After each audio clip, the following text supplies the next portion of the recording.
Vous écoutez La Voix des Lyonnes, une émission inspirée par le Saint-Esprit pour enseigner, convaincre, corriger et instruire dans la justice la femme chrétienne afin qu'elle soit accomplie et propre à toute bonne œuvre. Alors bonjour, mon nom c'est Ingrid Paul et bienvenue dans notre émission La Voix des Lyonnes. La Voix des Lyonnes, c'est notre capsule hebdomadaire qui vient nous encourager, qui vient simplement être pour nous un miroir dans lequel nous regardons tout simplement pour s'ajuster, se corriger, nettoyer notre visage et aller de l'avant.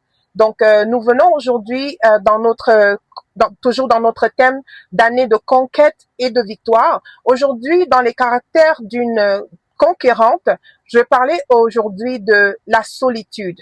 N'est-ce pas? La solitude, pas comme un avantage, mais comme la solitude étant une chose qui ne devrait pas être pour une conquérante. C'est une chose qui ne devrait pas être.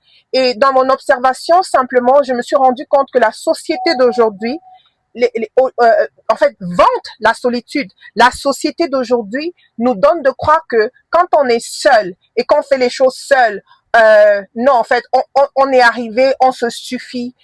Les gens vont dire, ben moi j'ai pas d'amis, je marche tout seul, je vis tout seul. Mais non, c'est pas une gloire, n'est-ce pas? On se rappelle que le socle sur lequel nous bâtissons dans ce ministère, dans cette émission, c'est la Bible, c'est la parole de Dieu. Alors les principes de Dieu, lui qui a dit au départ, il n'est pas bon que l'homme soit seul, reste valable aujourd'hui. Donc, peu importe le mensonge de notre société aujourd'hui, nous avons un travail, nous avons une voiture, nous avons une maison, nous sommes capables de rester à la maison, d'appeler, de se faire livrer notre épicerie. On est capable pour ceux qui sont en Occident et même en Afrique aujourd'hui, d'avoir des garderies pour nos enfants. Et tout comme ça nous donne le droit de nous couper du monde. Ça nous donne le droit de ne pas supporter une petite offense, de ne pas supporter que ma mère là, elle me fatigue chaque fois qu'elle est ici, elle veut me dire comment je dois mener ma vie. Alors non, j'ai pas besoin d'elle pour garder mes enfants. En conséquence, on se coupe, on s'isole. Mais attention, je suis pour ce qu'on appelle en anglais les boundaries, des limites. Ça fait partie du savoir-vivre. Et je reconnais que nos sociétés, et surtout nous avec un background africain, pour certains méditerranéens ou sud-asiatiques, on est des sociétés très communales et malheureusement, il y a eu des abus, il y a eu vraiment des parents qui venaient imposer leur volonté à leurs enfants. Mais c'est pas de ça que je parle. Je parle de la solitude où vraiment tu as l'impression que tu es quelqu'un parce que tu es capable de te lever et de vivre toute seule. Cela n'est pas de Dieu, c'est l'œuvre du diable. Et si c'est un mensonge que tu crois, aujourd'hui c'est l'occasion de te remettre en question. C'est l'occasion de te demander peut-être pour celles-là qui sont seules, qui n'ont pas d'amis, qui ne sont pas entourées, pourquoi je suis seule? Parce que le Dieu qui nous a créés à son image et qui a dit plus tard, créons l'homme à notre image, à notre ressemblance. Et c'est une des preuves de la Trinité de Dieu. C'est vraiment ce même Dieu qui a encore dit, il n'est pas bon que l'homme soit seul. Et le passage d'appui que j'ai pour nous aujourd'hui, au-delà de celui de Genèse, lorsqu'on parle du mariage, parce qu'à chaque fois qu'on veut parler de solitude, on veut parler de mariage, mais je te parle vraiment du quotidien, du companionship. C'est-à-dire que dans ta marche au quotidien, pourquoi tu es seul? Pourquoi les épreuves que tu vis, tu les vis seul? Pourquoi tes combats, tu les mènes seul? Et en fait, ça donne une impression de très spirituel parce que encore dans l'église, on va te dire, oh non, c'est parce que les gens ne supportent pas ta lumière, tu es rejeté parce que ta lumière brille trop. Non.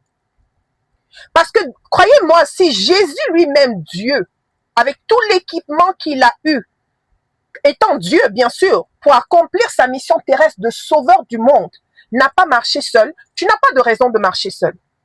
Tu n'as pas de raison de ne pas être entouré, de ne pas avoir tes gens, de ne pas avoir ton soutien. Tu lis ta Bible, dans les lettres de Paul, tu vois Paul lorsqu'il est abandonné en prison, il pleure. Il dit, tous m'ont abandonné, excepté tel. On voit Jésus qui va à la croix à Gethsémane. Qu'est-ce qu'il va dire à Jean, Jacques et Pierre?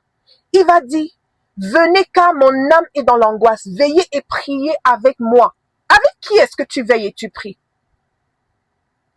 Qui est-ce que tu es capable? As-tu quelqu'un dans ton répertoire que tu es capable d'appeler à 1h, 2h, 3h du matin pour dire mon âme est dans l'angoisse, prie avec moi? Qui est-ce que tu as dans ta vie que tu es capable de dire, je suis dans cette situation et qui est capable de se lever promptement pour venir à ton secours. Et si c'est pas le cas, l'objet ici n'est pas de te juger. L'objet ici n'est pas de te condamner. Mais c'est vraiment de mettre devant toi ce miroir pour te dire, cette situation, il faut, un, que tu la constates. Deux, que tu te poses la question de savoir pourquoi est-ce que tu en es là. Et trois, de te demander comment est-ce que tu peux en sortir. Et peut-être que pour certains, tu es en train de sombrer dans une isolation. C'est l'œuvre du diable. L'œuvre du diable, c'est d'isoler pour mieux détruire. La parole de Dieu nous dit dans Ecclésiaste 4, à partir du verset 9, ça dit, il vaut mieux être deux que tout seul, parce qu'à deux, on retire un bon profit du travail. En effet, en cas de chute, l'un relève son compagnon. Mais malheur à celui qui est seul et qui tombe sans avoir de proche pour le relever. Amen. As-tu un proche pour te relever? Et dans une autre version, ça dit quand il tombe. Ça veut dire qu'il y aura toujours des occasions de tomber. Permettez-moi. Il y aura toujours des occasions de tomber. Il y aura toujours des occasions d'avoir une chute. Il y aura toujours des occasions parce que la vie est ainsi faite. Et si on parle de conquête et de victoire, ça prend que tu t'entoures de Pierre, de Jean et de Jacques. Peu importe la vision que tu as, peu importe l'équipement que tu as, tu es capable, tu es une femme de Dieu, tu pries, tu lis ta Bible, tu maîtrises la parole de Dieu, c'est une épée entre tes mains. Gloire à Dieu, alléluia. Mais pour des victoires durables, tu as besoin d'être entouré. Moïse, ayant été formé 40 ans dans le désert de Mamré, en retrait de l'Égypte, auprès de son beau-père Jéthro, il a été formé pour être le grand délivreur d'Israël, d'Égypte. Mais il a eu besoin de Aaron, il a eu besoin de Myriam, il a eu besoin de Hur, il a eu besoin de Josué. Donc je veux aujourd'hui que tu te débarrasses de l'idée que tu es capable d'arriver et d'avancer dans cette vie et de vaincre dans cette vie toute seule. C'est un gros mensonge de l'ennemi. Et si tu as compris ça et que tu aspires maintenant à avoir autour de toi des bonnes personnes, pose-toi la question de savoir qu'est-ce qui m'empêche aujourd'hui d'avoir des personnes autour de moi. On peut prendre, oh non, je suis immigrante, je suis nouvelle, je ne suis pas dans ma ville d'origine, mais non. Partout où Dieu nous amène, il nous donne nos personnes, our people. You have your people. Tu as tes gens que Dieu t'a donnés. Demande au Seigneur de te révéler ces personnes. Et si jamais il te les avait données, que tu les avais négligées, que pour une raison ou pour une, les relations étaient brisées, retourne et humilie-toi. Réconcilie-toi avec ces personnes. Le Seigneur ne nous dit pas que nous aurons des personnes qui seront parfaites, qui ne vont jamais nous offenser.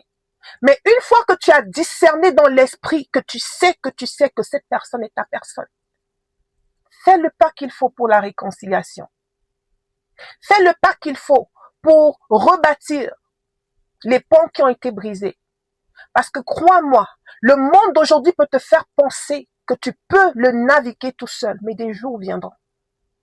Un jour viendra. Tu auras besoin de quelqu'un pour te donner un verre d'eau. Tu auras besoin de quelqu'un pour se tenir avec toi. Ou simplement, tu vas perdre des batailles. Pas parce que tu devais les perdre, mais parce que tu n'étais pas accompagné. Pierre a péché contre le Seigneur Jésus. Le Seigneur savait qu'il allait pécher, mais le Seigneur n'a pas refusé, a quand même choisi d'aller à la montagne de Gethsémani avec lui. Et ça n'a pas fait quelques heures que plus tard, quand il était en train d'être jugé par Ponce Pilate, Pierre l'a renié. Donc, il y a des gens comme ça que Dieu a mis dans ta vie, et parfois parce que tu discernes leurs manquements, tu t'isoles d'eux, tu te débarrasses d'eux, mais pourtant c'est des personnes que Dieu t'a assignées.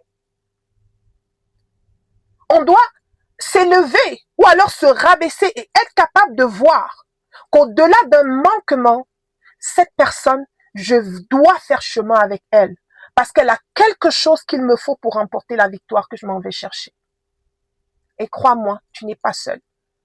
Je finis avec cette parole. Le Seigneur a dit à Élie, lorsqu'Élie pleurait, lorsque Jézabel avait détruit les prophètes et abattu les lieux de sacrifice de l'Éternel.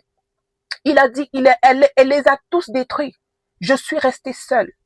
Le Seigneur a dit à Élie, non, tu n'es pas seul. J'ai 400 que je me suis gardé. Ma sœur, trouve tes personnes, humilie-toi, paye le prix pour bâtir des relations. Parce que crois-moi, tu en auras besoin. Même Jésus qui n'avait besoin de personne s'est choisi des disciples. La Bible dit qu'il a prié toute la nuit pour choisir ces disciples-là. Alors je te dis pas, va te lier d'amitié avec n'importe qui, mais paye le prix, prie, choisis des amis, paye le prix, sacrifie de ton temps, de ton énergie, de ton argent pour bâtir ces relations-là et tu ne le regretteras pas. Nous ne sommes pas faits pour être seuls.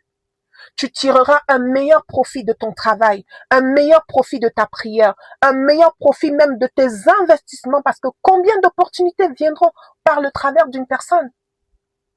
Donc arrête de croire aux mensonges de l'ennemi, aux mensonges de ce monde qui te dit que vaut mieux être seul. Tu n'es pas faite pour être seul. Et aujourd'hui, il n'est pas question de mariage, il est question d'amitié, il est question de partenariat. Alors ne sois pas trop en haut, comme on dit chez nous, mais non, descends, connecte avec les personnes, parce que tu en as besoin, ton âme en a besoin, ton avenir en dépend. Donc c'était la parole du jour, déclaration, je suis à l'image de Dieu, je ne suis pas faite pour être seule. Je m'humilie pour voir et tendre la main et connecter avec des femmes semblables à moi. Une prière, Seigneur, je prie que tu ramènes vers moi et ouvre mes yeux pour que je reconnaisse ces personnes de destinée que tu as pour moi. Et s'il y a à pardonner, pardonne. S'il y a à restaurer, restaure. C'est dans ton pouvoir et ta capacité par la grâce de Dieu et par son esprit. Soyez toutes bénies et à la prochaine. C'était La Voix des Lyonnes, une émission inspirée par le Saint-Esprit. Rejoignez-nous la semaine prochaine pour une autre émission.